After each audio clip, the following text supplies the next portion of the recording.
the 250 and the 450. There's basically no difference. Actually, guys, there is a big difference between a 250 and a 450, and it can be scary. Wide Open Outdoor Adventure.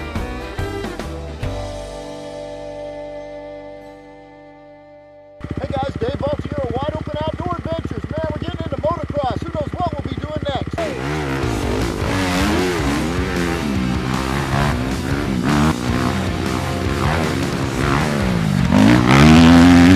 Now that's fun.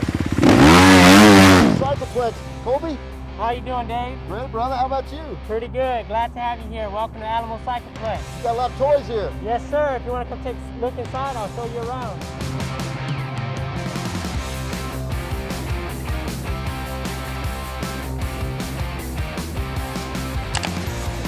Click the subscribe button to stay up to date on our latest videos for high-energy sportsman education and adventure.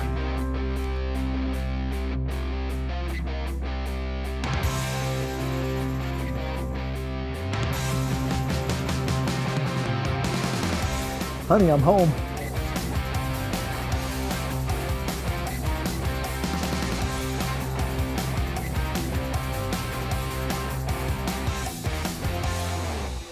Maybe the bad to the bone street bike. So you got wave runners, love it. Well, this is what I came for. I want to see the Hondas and the Kawasaki's. I may look at the Suzuki's, but the 450, that's what I'm thinking. Maybe move myself from a 250. That next step up, right? Finish my sentence. Absolutely, Dave. Absolutely. Yeah, baby. Yeah. Yes, sir. So, big difference here. This one right here, the 250 will have 39 horsepower. And then when you talk about your 450, that guy's gonna have around 55 horsepower. Very significant difference when you talk about power to weight ratio. With the 250, for example, this one is 5 pounds lighter than your 450, which allows you to kind of go through the air a little bit more easily and efficiently. You have a smaller rear wheel, so that contributes a lot to that weight, and you just want your power to weight ratio to be perfect. So the skinnier tire has a little bit less of a contact patch. Really good for getting down into that dirt as quickly as possible. The wider contact patch area helps with that extra little bit of weight. So what that does is allows you to float right over the top of the dirt and sand and stuff like that. Yeah, I noticed the difference. The 250 has a tire that's about that wide. The 450 is about that wide. A lot more meat on the ground. Whenever you have a smaller guy like me, and someone like yourself, Dave, I'm 130 pounds. Pretty sure you're a little bit more than that. Exactly. I'm on here, I'm like a feather on this bike, so it actually pulls me around pretty well. If I get on a 450, it could actually be a little too much at times. Yep, I can relate to that. I've been running the 250 for quite some time now. I want more power, I want the 450, but I really recommend start with something smaller, build your confidence, move your way up. You know, I noticed, Colby, that the 250 is a little narrower, I believe, than the 450. What are your thoughts on that? So actually, that's the last big key difference that we'll have with the 250.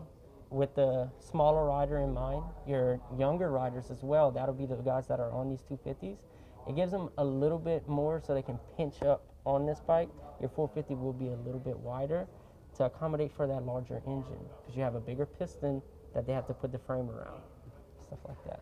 And you know, I have noticed that. I've watched some YouTube videos. I want to become a really good rider.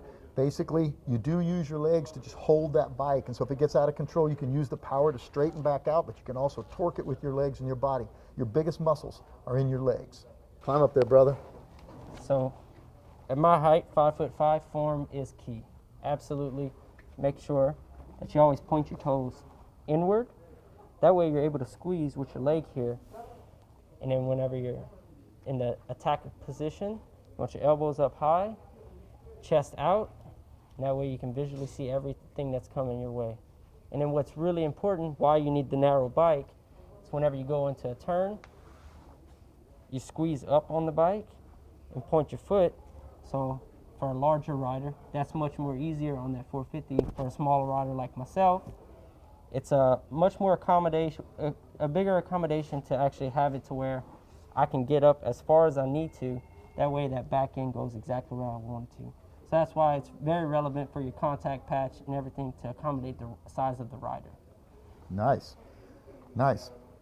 Well, one thing I'll mention about what he talked about, putting that foot out there, you put the weight of your foot, the weight of your leg, the weight of your boot on that front wheel. You want that front wheel to dig, so he talked about to get that back wheel to where you can make it do a power slide up into a berm, make that quick turn, and up over the next jump you're at. Thanks for your time today. Wide Open Sportsman, we're dealing with COVID here in South Texas. Stay safe, my friends, and we'll see you in a wide open outdoor adventure.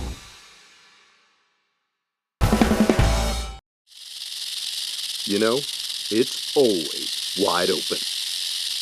Click the subscribe button to stay up to date on our latest videos for high energy sportsman education and adventure.